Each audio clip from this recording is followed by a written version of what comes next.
السلام علیکم ورحمۃ اللہ وبرکاتہ۔ تجوید لیسن نمبر 2۔ لیسن نمبر 2 کا ٹاپک ہے حروف مستعلیہ اور شبیہ مستعلیہ۔ سبق نمبر 1 میں جو ہم نے چیزیں پڑھی تھیں، حروف تہجی کے بارے میں پڑھا تھا۔ یہ الف سے یا تک ہیں، ٹوٹل 29 ہیں۔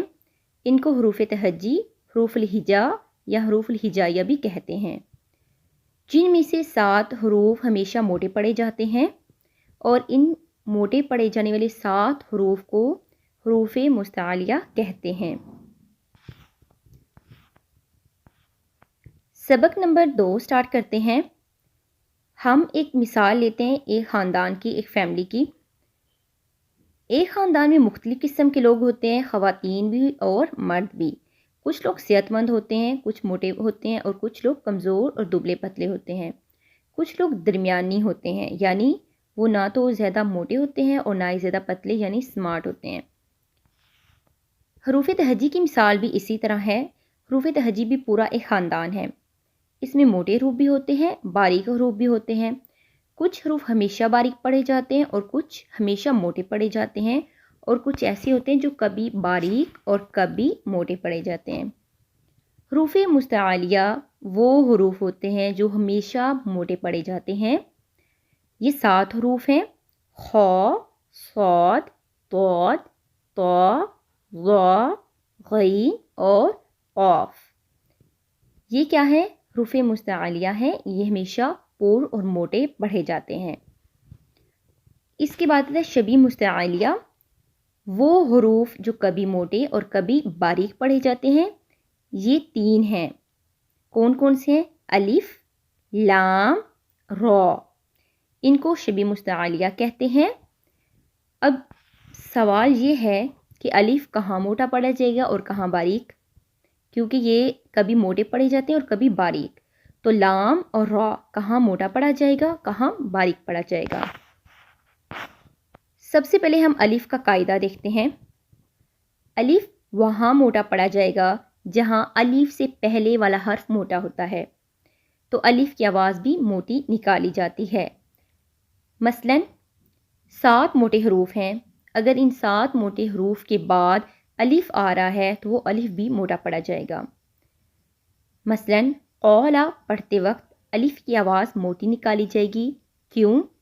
کیونکہ قولا میں قاف ہے اور اس کے بعد الف ہے، یعنی جو الف ہم نے موٹا کیوں پڑھنا ہے؟ کیونکہ اس سے پہلے قاف آ رہا ہے جو کہ موٹا حرف ہے۔ مثال نمبر 2 دیکھتے ہیں۔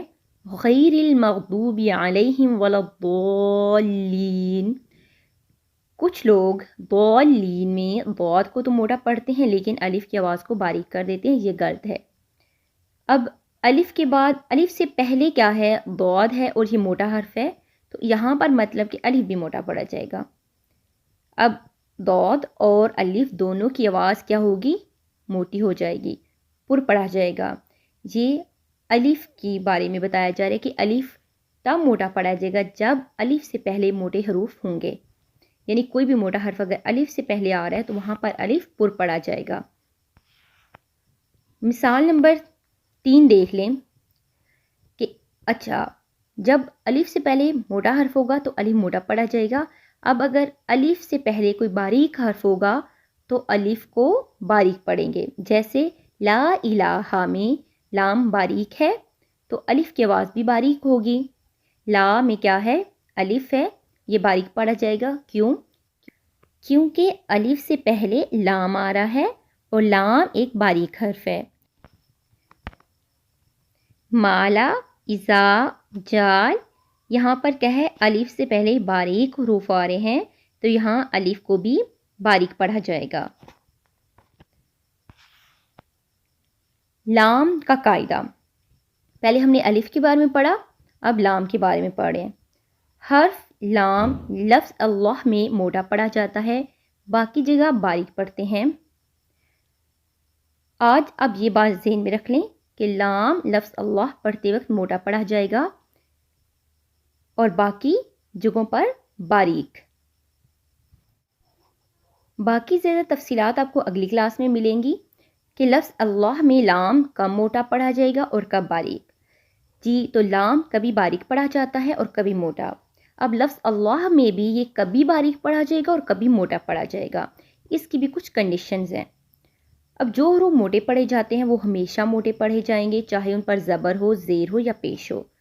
جو حروف باریک ہیں وہ ہمیشہ باریک پڑھے جائیں گے.